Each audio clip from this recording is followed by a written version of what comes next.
அல்ஹம்துலில்லாஹி வகஃபா ஸலாத்து வஸ்ஸலாமு அலா இபாதிஹில் ஸலாம். யாத்திகாஃபுடைய விஷயம் நமக்கு தெரியும். யாத்திகாஃப் ஸல்லல்லாஹு அலைஹி வஸல்லம் ரமதானுடைய கடைசி பத்திலே இருந்திருக்கிறார்கள். ஸல்லல்லாஹு அலைஹி வஸல்லம் அவர்களுக்கு பிறகு அவருடைய மனைவிமார்கள் இருந்திருக்கிறார்கள். யாத்திகாஃபை ஃபுகஹாக்கள் 3 வகையாக பிரிப்பாங்க. ஒன்று நதுருடைய யாத்திகாஃப். நதுர் அப்படின்னா ஏதாவது ஒரு தேவையின் அடிப்படையில் இந்த தேவை நிறைவேறிச்சுன்னா நான் 10 நாள் யாத்திகாஃப் இருப்பேன் அப்படின்னு நது செய்கிறேன். அல்லது 3 நாள் 2 நாள் 1 நாள் அப்படின்னு இருந்தால் அது நது கட்டாயம் இருந்தாலும் அது வாஜிபான யாத்திகாஃப். இரண்டாவது வகை இருக்கிறது சுன்னத் முஅக்கதா அலல் கிஃபாயா. சுன்னத்தான யாத்திகாஃப், இன்னும் சுன்னத்தை முஅக்கதா அலல் கிஃபாயா.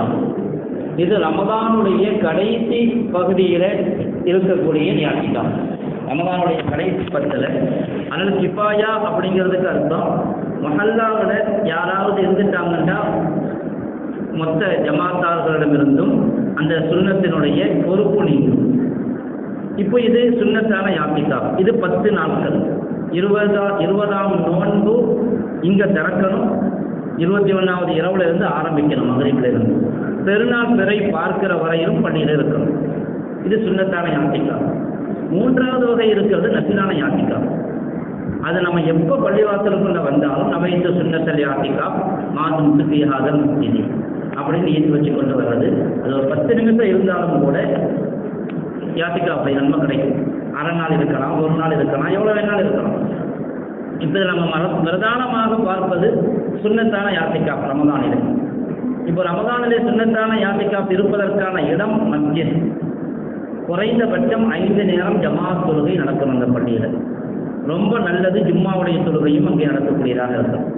இல்லைன்னு சொன்னால் ஜும்மாவுக்காக வேறொரு பள்ளிக்கு போக வேண்டிய நிர்பந்தம் ஏற்படும். அதனால் குறைந்தபட்சம் 5 ஜும்மா தொழுகையா ஜாமியா மஸ்ஜிதாக ஜும்மா நடைபெறக்கூடிய பள்ளிவாசலாக இருக்கணும். எல்லா பள்ளியிலையும் யாத்திகாஃப் இருக்கலாம். மஸ்ஜித் ஹரம் ஷரீஃபில் 2 ஹரமைன் மஸ்ஜிதுல் அக்ஸாவில் இருக்கிற யாத்திகாஃபுக்கு சிறப்புகள் கூடுதல். இப்போ இந்த சுன்னத்தான யாத்திகாஃப் பள்ளியில் இருக்கும் பொழுது முக்கியமாக கவனிக்க வேண்டிய விஷயம் பள்ளியினுடைய ஹத்து என்ன, மஹ்தூத் ஹுதூதுல் மஸ்ஜித் என்ன. அதை பள்ளியை வக்ஃப் செஞ்சவங்க அல்லது பள்ளியை கட்டியவர்கள் முத்தவள்ளிகள் அவர்கள் அதை முடிவு செய்து அதாவது அதை உறுதிப்படுத்த வேண்டும். இதுதான் இங்கே சாதாரணமாக இந்த ஏரியாவுக்குள்ளே இருக்கிறதா இது மஸ்ஜித். இப்போ எது மஸ்ஜிதுன்னு முடிவு பண்ணாதான் மஸ்ஜிதை விட்டு வெளியே போனால் எதுக்கு சொல்லப்படும் வரும். மஸ்ஜிதை விட்டு வெளியே போகக்கூடாது. யாத்திகாஃபுங்கிறது அது ரொம்ப தங்குதல், வணக்க வழிபாட்டு நியத்தில் தங்குறது தான் யாத்திகாஃப். அல்லாஹு தஆலா அதை பற்றி சொல்லும் பொழுது ஒரு சின்ன மசாலா, ஒரே ஒரு மசாலா மட்டும் அல்லாஹ் சொன்னால் ஒலா துபாஷிருஹுன்ன வாழ்ந்து மாக்கி போனத்தில் மசாஜித். யாத்திகாஃபுடைய நிலையில மனைவியோடு துபாஷனம் செய்யாதீர்கள். நம்ம தங்குறது தான் பள்ளியில் தங்குறது தான் மஸ்ஜித். நம்ம பள்ளி எதுங்கிறது முதல்ல நமக்கு தெரியணும். நம்ம ஹஜ் நிர்ணயம் செய்யப்பட்டுட்டா அதை விட்டும் எந்த காரணம் கொண்டும் நம்முடைய நிர்பந்த தேவைகளுக்காகவே தவிர வெளியே செல்லக்கூடாது. அதில் ஆயிஷா ரலியல்லாஹு அன்ஹா சொல்லுவாங்க, அஸ்ஸுன்னத்து அலல் முஅத்தகிஃபி அல்லா யஹூத மரீதன் வலா யஷ்ஹத ஜனாதத்தன் வலா யமஸ்ஸு இம்ரஅத்தன் வலா யுபாஷிருஹா வலா யக்ருஜு லிஹாஜத்தின் இல்லா லிமா லா புத்த மின்ஹு. எதுக்காகவும் வெளியே போக வேண்டாம். நோய்களை விசாரிப்பதற்காக, ஜனாதா தொழுகைக்காக, அல்லது ஒரு பெண் மனைவியை வெளியே போய் சந்திக்கிறதுக்காக, அவளோடு உறவு கொள்வதற்காக, அல்லது தேவைக்காகவும் வெளியே போகக்கூடாதுன்னாங்க.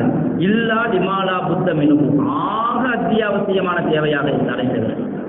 ஆக அத்தியாவசியமான தேவை என்றால் என்ன? ஒது செய்கிறதுக்காக, பாத்ரூம் டாய்லெட்டுக்காக, குளிக்கிறதுக்காக இல்லை, டாய்லெட்டுக்காக போகிறோம். ஷரஈ ரீதியாக போக வேண்டியது இன்னொன்று ஜனாபத்துடைய குளிப்புக்காக. ஜனாபத்து ஆச்சுன்னா கட்டாய கடமை, அதற்காக போகலாம். ஒது செய்கிறதுக்கும் கூட புக்கஹாக்கள் எந்த அளவுக்கு சொல்லுவாங்கன்னு சொன்னால், பள்ளியில் ஒது செய்கிறதுக்கு வசதி இல்லை என்றால் நம்ம கற்பனையில் கூட இதெல்லாம் வராது. அதை விட மேலே இன்னொரு மசாலா சொல்லியிருக்காங்க என்ன தெரியுமா? குளிக்கிறதுக்கு பள்ளிக்குள்ளே முடியாதுன்னு சொன்னால் தான் வெளியே போய் குளிக்கணும். ஜனாபத்துடைய குளிப்பு அப்படின்னா எப்படி பள்ளியில் குளிக்க முடியும்? நம்ம கற்பனையிலே வராது. பெரிய பாத்திரம் வச்சு குளிக்கிறாரு, தண்ணி பள்ளியில் ஒரு சொட்டு விழாது, எல்லா தண்ணியும் வெளியே போயிடும். அல்லது சில பள்ளியினுடைய ஏற்பாடு இப்படி இருக்குது, அவர் உள்ளே நின்றுக்கிட்டே வெளியே பைப்பில் உதவு செய்ய முடியும். வெளியே பைப்பில் உதவு செஞ்சு கொள்ளலாம். கால் மட்டும் கழுகணும், ஒரு சேரில் உட்காந்து காலை அந்த பக்கம் வச்சு காலை கழுவி கொள்ளலாம். அது மாதிரி இருந்தால் உதவு செய்கிறதுக்கு கூட வெளியே போகக்கூடாது. இப்போ அது மாதிரியான பரவலாக அப்படிப்பட்ட சூழல் இல்லை. அப்படிங்கிற பொழுது என்ன செஞ்சு கொள்ளலாம்? நம்ம உதவுக்காக வெளியே போகலாம், டாய்லெட்டுக்காக போகலாம். 1க்கு 2க்கு போகிறோம், இது பக்கத்தில் டாய்லெட் எதுவும் இல்லை, வீட்டுக்கு தான் போகணும் அப்படின்னா வீட்டுக்கும் போய்க்கலாம். சாப்பாடு பள்ளிக்குள்ளே தான் சாப்பிடணும், யாராவது கொண்டு வரணும், நம்முடைய உறவினர்கள் யாராவது எடுத்துகிட்டு வரதுக்கு ஏற்பாடு செய்யணும். அப்படி தானே நண்பர்கள், முஹல்லாவாசிகள் ஏதோ ஒரு வகையில் இன்திசாம் ஏற்பாடு செஞ்சு கொள்ளணும். அப்படி இன்திசாம் வழியே இல்லை அப்படின்னு சொன்னால் அவரே போய் என்ன செஞ்சுக்கலாம்? வீட்டில் இருந்து சாப்பாடு எடுத்துகிட்டு வரலாம். ஆனால் வீட்டில் உட்காந்து சாப்பிடக்கூடாது, சாப்பாடு எடுத்துகிட்டு வரலாம். இந்த டாய்லெட் போகும் பொழுது உதவு செய்யும் பொழுது மிஸ்வாக் செஞ்சு கொள்ளலாம், பேஸ்ட் போட்டுக்கொள்ளலாம். அது மாதிரி குடிக்கிறது ஜனாபத்துடைய குடிப்புக்கு மட்டும்தான் போகணும். வெள்ளிக்கிழமை ஜும்மாவுடைய குடிப்புக்கு அல்லது வெக்கையினால் ஆகிற குடிப்புக்கு இதெல்லாம் வெளியே போக முடியாது. கொஞ்சம் சிரமமானது தான். குடிக்க சில பேருக்கு டெய்லி குடிச்சு பழக்கம் இருக்கும். இங்கே போகிறது சில ஊர்களில் டெய்லி குடித்தாதான் நாஷ்டாவே அப்படிலாம் இருக்குது. குளிச்ச பிறகு தான் நாஷ்டா அப்படிங்கிற பழக்கம்லாம் உண்டு. நாஷ்டா பண்ணிடலான்னு கேட்டால் குளிக்கலையேம்பாங்க. குளிச்சு நாஷ்டா பண்ண வாங்க குளிச்சுட்டியலான்னு கேட்பாங்க. அப்படின்ட்டு அது குளிக்கிறது பருவ மாதிரி. ஆனால் அதுக்காப்புடைய நிலையில் ரொம்ப பொறுமையாக இருக்கணும். இந்த குளிப்புக்கெல்லாம் வெளியே போக முடியாது. ஏன் இது வெக்கையாக இருக்குது, குளிக்கக்கூடாதா? உதவு செய்ய போகிறோம், மேலே தண்ணி ஊற்றிக்கிட்டால் மட்டும் இப்போ தண்ணி ஊற்றலாம், தூவம் செய்யலாதான். அதுக்குன்னு நேரம் தனியாக செலவு செய்யக்கூடாது. வெளியே போகிறோம், போகிற போக்கில் சுகம் விசாரிக்கலாம் யாரையாவது நடந்துக்கிட்டே. அது மாதிரி இப்படியும் மசாலாஜி இருக்கிறாங்க. டாய்லெட் போயிட்டு உதவு செஞ்சுட்டு வர்றோம், ஜனாசா தொழுகை தக்பீர் கட்ட போகிறாங்க, அப்படியே அங்கே தொழுதுட்டு உடனே தொழுகையை மட்டும் கலந்துட்டு உள்ள வந்தோம். வெளியே போனால் அந்த தேவைக்காக வெளியே போயிருக்கிறோம், அதுக்குன்னு வெளியே போகக்கூடாது. முஅத்தின் அதான் சொல்கிறதுக்காக வெளியே போய்க்கலாம், முஅத்தின் அதான் சொல்கிறதுக்காக வெளியே போய்க்கலாம். குளிக்கிறதுக்கும் போகக்கூடாதுன்னு சொல்கிறீங்களே, ஸல்லல்லாஹு அலைஹி வஸல்லம் அவங்களின் மூலமாக குளிக்கிறதுக்காக போனதாக எங்கேயும் ரிவாயத்தில்லை. குடிக்கிறதுக்கு எந்த அளவுக்குன்னா ஹதீஸில் வருது, ஆயிஷா ரலியல்லாஹு அன்ஹா சொன்னாங்க, ஸல்லல்லாஹு அலைஹி வஸல்லம் பள்ளியில் இருப்பாங்க, நான் ஹைதுடைய நிலையில் இருப்பேன். ஸல்லல்லாஹு அலைஹி வஸல்லம் அவருடைய தலையை வெளியே நீட்டுவார்கள், நான் அவர்களுடைய தலையை உரஜிலுஹு சீவி விடுவேண்டு வருது. சில சமயம் தலையை கழுவி விடுவேண்டு வருது. தலையை மட்டும் வெளியே நீட்டுவாங்க. குரூஜுக்கு அர்த்தம் என்னன்னு கேட்டால், குரூஜு கதமை, 2 காலும் பள்ளியை விட்டு வெளியே போயிட்டா பள்ளியாசலை விட்டு வெளியே போயிட்டான்னு அர்த்தம். ஒரு காலம் மட்டும் வெளியே வச்சா பள்ளியாசலை விட்டு வெளியே போகலான்னு சொல்ல மாட்டாங்க.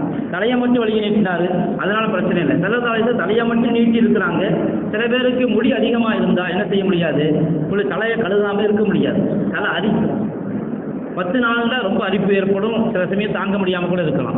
அதனால என்ன செய்யலாம், தலையை மட்டும் வெளியே நீட்டி தலையை கழுவி கொள்ளலாம். பள்ளிவாசலை விட்டு என்ன செய்யக்கூடாது, வெளியே போகக்கூடாது. இது மாதிரியான ஒரு நிர்பந்த சூழலுக்கு தான் வெளியே போகணுமே தவிர சாதாரண தேவை. இன்னைக்கு என்ன செய்யறாங்கன்னா, இஅ்திகாஃப் இருக்கிறது அதுவும் கம்மி தான். இருக்கிறவங்க கூட அதனுடைய முழுமையான நிபந்தனைகளை பேணி இருக்கிறது ரொம்ப ரொம்ப ரொம்ப ரொம்ப கம்மி. சாப்பிட்டுட்டு கை கழுவுறதுக்கு வெளியே போவாங்க, சாப்பிட்டுட்டு கையை உதவு செய்கிற இடத்துக்கு போகிறதும் கூடாது. இஅ்திகாஃப் நிலையில் உதவு செய்கிறதுக்கு மட்டும்தான் போகணும், கை கழுவுறதுக்கு போகக்கூடாது. கை கழுவுறதுனா பள்ளிவாசலுக்குள்ளே வச்சு கை கழுவணும். அப்போ அது விஷயத்தில் ரொம்ப பேணுதலாக இருக்கணும். அப்படி இருந்தோன்னு சொன்னால் அந்த சுன்னத்தான இஅ்திகாஃப் நிறைவேறுது. இப்போ இஅ்திகாஃப்க்கு வரும்பொழுதே சில பேர் நியத்து வச்சுக்கிறாங்க, நான் இடையில போவேன், ஒரு தேவை இருக்குது. அப்படி சுன்னத்தான இஅ்திகாஃபில் அப்படி நியத்து வைக்கிறது முறையுது. நதுரான இஅ்திகாஃபில் அப்படி இஸ்திஸ்னா செய்யலாம். நான் 3 நாள் நதுர் செஞ்சுருக்கிறேன், இஅ்திகாஃப் இருக்கிறேன், இடையில நான் ஆஸ்பத்திரிக்கு போக வேண்டிய நிபந்த தேவை இருக்குது, அதுக்காக வெளியே வந்துக்குருவேன். அது நதுரான இஅ்திகாஃப். சுன்னத்தான இஅ்திகாஃபில் அப்படி இஸ்திஸ்னா செய்ய முடியாது. அப்படி இஸ்திஸ்னா செஞ்சு வெளியே வந்துட்டோன்னு சொன்னால் இஅ்திகாஃப் முறிஞ்சிடும். இஅ்திகாஃப் முறிஞ்சிச்சுன்னா இஅ்திகாஃப் தானாகவே நஃபில் ஆயிடும். சுன்னத்தான இஅ்திகாஃப் எப்போ பள்ளி விட்டு வெளியே தேவையில்லாமல் வெளியே போயிட்டாரோ அதோட இஅ்திகாஃப் முடிஞ்சு இஅ்திகாஃப் அதுக்கு பிறகு நஃபில் ஆயிரும். நாம் ஒரு முறிச்சு இருந்தால் அந்த ஒரு நாளை மட்டும் கதா செய்யணும். நோன்பு நிபந்தனை, நோன்போடு ரமதானுக்கு பிறகு ஒரு நாள் என்ன செய்யணும், அந்த ஒரு நாளை மட்டும் கதா செய்யணும். இல்லாட்டி என்ன செய்யாது, அந்த இஅ்திகாஃப் கதாவுடைய பொறுப்பு நம்ம மீது இருந்து கொண்டே இருக்கும்.